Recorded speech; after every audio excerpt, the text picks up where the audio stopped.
Hi guys, a very warm welcome to all of you. आज मैं बात करूंगा इस वीडियो में आपसे एक ज्वालामुखी के फटने के बारे में। अब मैं वॉल्केनो के बारे में क्यों बात कर रहा हूँ? क्योंकि 15 जनवरी को टोंगा नेशन में एक वॉल्केनो का इरप्शन हुआ और ये वॉल्केनो का इरप्शन इतना ज़्यादा पावरफुल है कि पिछले 30 साल में अभी तक हमने इतना पावरफुल वॉल्केनिक इरप्शन नहीं देखा। अगर मैं कंपैरिजन के लिए बताऊं तो सेकेंड वर्ल्ड वॉर में जो हिरोशिमा पे जो न्यूक्लियर बॉम्ब फेंका गया था उससे उसमें जो एनर्जी रिलीज़ हुई थी उसके कंपैरिजन में 500 टाइम्स, मतलब वो जो न्यूक्लियर बम फेंका गया था उसके कंपैरिजन में 500 गुना ज़्यादा पावरफुल ये वॉल्केनिक एक्सप्लोजन था जो भी हुआ है 15 जनवरी को।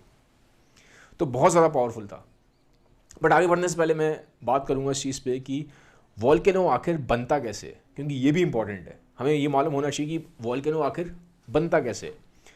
इसको मैं बहुत सिंपल वे में समझाऊंगा। मैं इसको यहाँ पे ज़्यादा टेक्निकल वर्ड्स यूज़ नहीं करूँगा, कोशिश करूँगा आपको सिंपल वे में बताने की। आप सिंपलिसिटी के लिए समझ लीजिए कि हम जिस पे रहते हैं अर्थ पे, हम अर्थ की ऊपर वाली लेयर पे रहते हैं, ये है क्रस्ट, ठीक है। और इसके नीचे होता है, देखने में तो ऐसा लगता है ऊपर से देखोगे अगर स्पेस से तो अर्थ बहुत शांत सी है, ऊपर सब कुछ शांत दिख रहा है। बट इस लेयर के नीचे हर टाइम बहुत ज़्यादा एक बेचैनी रहती है, एक रेस्टलेसनेस रहती है। ऊपर क्रस्ट है, नीचे रहता है पिघली हुई रॉक्स, मोल्टन लावा होता है नीचे। क्रस्ट के नीचे मोल्टन लावा होता है और इस लावा का जो टेम्परेचर है इस 1200 डिग्री 1300 डिग्री सेंटीग्रेड तक होता है। टेक्निकली इसको मैग्मा बोला जाता है। तो नीचे पिघले हुए पत्थर हैं, पिघले हुए 1200-1300 डिग्री पे, बड़ी गर्मी है, बड़ी बेचैनी है, ठीक है, अर्थ क्रस्ट के नीचे। अब होता कैसे है, अब ऊपर क्रस्ट है तो ये जब ये बाहर आता है, ये जो लावा है, ये जो पिघला हुआ गर्म, ये जो पूरा अंदर पूरा सब्सटेंस है, जब ये बाहर आता है इसी को हम बोलते हैं वॉल्केनिक इरप्शन, ज्वालामुखी का फटना। पर अब ये बाहर आएगा कैसे? मतलब कोई बीच में गैप होना चाहिए तभी तो बाहर आएगा नीचे से। इसके लिए समझने के लिए आपको जानना पड़ेगा कि जो हमारी अर्थ है ना, जो हमारी पूरी अर्थ है वो प्लेट्स में डिवाइडेड है, ठीक है। वो खाने वाली प्लेट नहीं, घर वाली। इसको टेक्टोनिक प्लेट्स बोलते हैं। बहुत बड़ी प्लेट होती हैं वो, जो कॉन्टिनेंट है उनके साइज से बड़ी बड़ी प्लेटें होती हैं, ठीक है। तो ऐसे बहुत सारी प्लेट्स हैं, बड़ी छोटी प्लेट्स हैं, मेजर 7 बड़ी प्लेट्स हैं। तो अब होता क्या है, जैसे ये 2 प्लेट हैं, ठीक है। तो जब ये 2 प्लेट्स थोड़ा सा जब अलग होती हैं ऐसे, तो यहाँ गैप बन जाता है अर्थ क्रस्ट में, हल्का सा धीरे धीरे करके अलग होंगी। तो ये जो गैप बनता है इसमें से फिर वो नीचे का जो लावा है पूरा बाहर आ जाता है।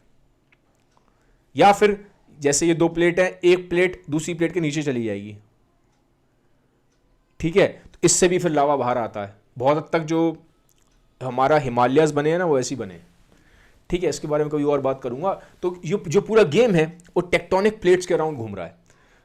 जहां जहां पे इन प्लेट्स की बाउंड्रीज है दुनिया में, वहां वहां पे वॉल्केनो ज्यादा फटते हैं, वहां वहां पे अर्थक्वेक की एक्टिविटी ज्यादा होती है, ठीक है। अब हम बात करते हैं इसके बारे में। तो हमने जाना वॉल्केनो के बारे में कैसे बनता है। ज़्यादातर मैं बताऊं एक चीज़ और, वॉल्केनो ज़्यादातर 75% से ज़्यादा एक्टिव वॉल्केनो, ठीक है। वॉल्केनो भी कई तरह के होते हैं, जैसे कि एक होता है एक्टिव, मतलब जो फट सकता है या अभी फटा है। एक होता है डोरमेंट, जो बहुत लंबे टाइम से फटा नहीं है, काफ़ी टाइम हो चुका है उसको, फटा नहीं है। और एक होता है एक्सटिंक्ट वॉल्केनो, जो अब नहीं फट सकता, अब नहीं फटेगा वो, ठीक है। तो मेजॉरिटी ऑफ जो एक्टिव वॉल्केनोज है, 75% जो वर्ल्ड के एक्टिव वॉल्केनोज हैं वो पानी के अंदर है। कहाँ है? पानी के अंदर है, ठीक है। लैंड पे जो वॉल्केनोज हैं वो काफ़ी कम है इन कंपैरिजन टू जो पानी के समुंदर के अंदर है। और मेजॉरिटी अगर आप देखोगे, अब जैसे हम बात करें इस न्यूज़ की, 15 जनवरी को ये जो फटा है वॉल्केनो, ये फटा है टोंगा में। अब टोंगा कहाँ पे है? मैप में अगर आप ऑस्ट्रेलिया देखते हो, ऑस्ट्रेलियन कॉन्टिनेंट, तो ऑस्ट्रेलिया से राइट साइड में टोंगा है। अब ये पूरा एरिया जो है वो पैसिफिक ओशन वाला एरिया है। ये वो एरिया है जिसको रिंग ऑफ फायर भी बोला जाता है, पैसिफिक रिंग ऑफ फायर, ठीक है। तो ये इस एरिया में हमेशा आप देखोगे दुनिया के 90% से ज़्यादा अर्थक्वेक, 75% से ज़्यादा जो मेजर वॉल्केनोज हैं, ये सारे के सारे यहीं पे एक्टिविटीज़ होती हैं। इस एरिया में कौन कौन से पूरा, अगर मैं पैसिफिक रिंग ऑफ फायर की बात करूं तो उसमें अगर आप देखोगे तो नॉर्थ अमेरिका की बाउंड्री, साउथ अमेरिका की बाउंड्री, ठीक है, ऑस्ट्रेलिया, न्यूजीलैंड, जापान, ये वाला पूरा जो एरिया, जो बीच का, अगर आप देखोगे मैप, देखना वर्ल्ड मैप, तो जो पैसिफिक के अराउंड पूरा जो ओशन है उसके अराउंड ये वाले जो एरियाज आते हैं ये ज़्यादा वल्नरेबल हैं। ठीक है, इसी को हम रिंग ऑफ फायर बोलते हैं, क्योंकि यहाँ पे वॉल्केनिक एक्टिविटी और यहाँ पे जो अर्थक्वेक्स आते हैं बहुत ज़्यादा आते हैं फ्रिक्वेंसी में। तो यहीं पे टोंगा है। टोंगा एक कंट्री है जिसमें 176 से ज़्यादा आइलैंड्स हैं।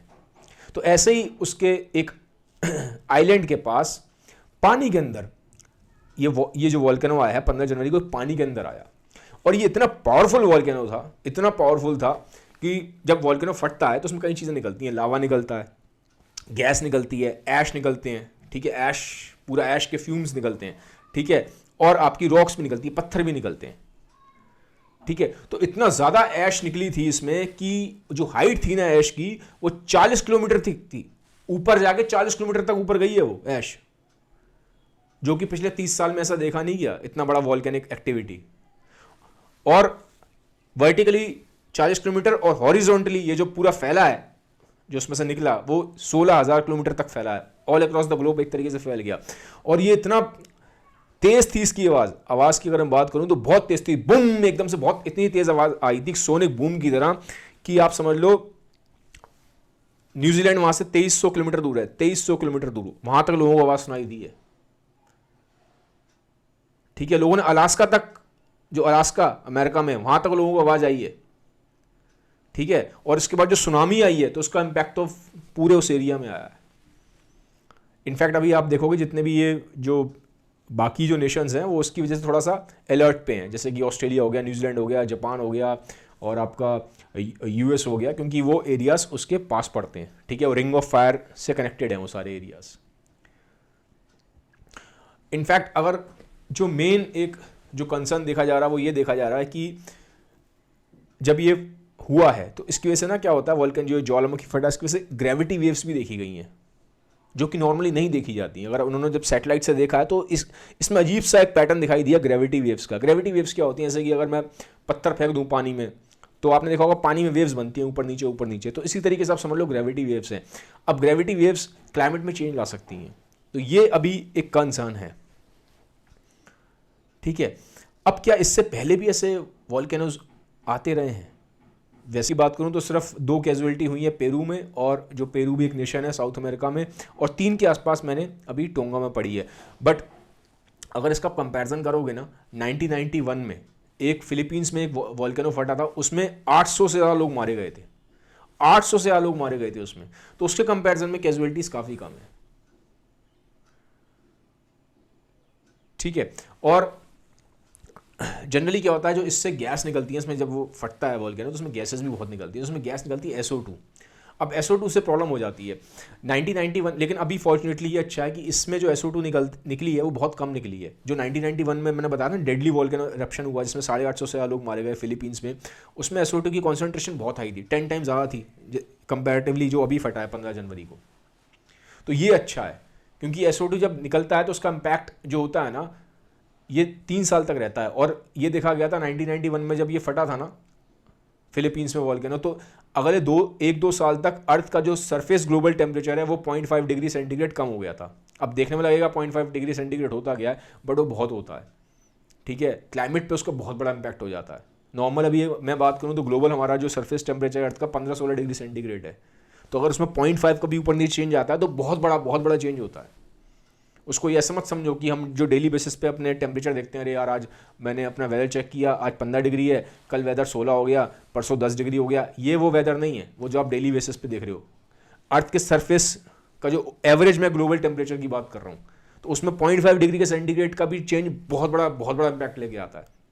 तो वहाँ जब 1991 में SO2 का हुआ था ना, ये जो वॉल्केनो फटा फिलीपींस में, जो SO2 निकला 0.5 डिग्री सेंटीग्रेड आने वाले 2-3 साल तक इम्पैक्ट पड़ गया था, डाउन हो गया था ग्लोबल जो अर्थ का सरफेस टेम्परेचर था।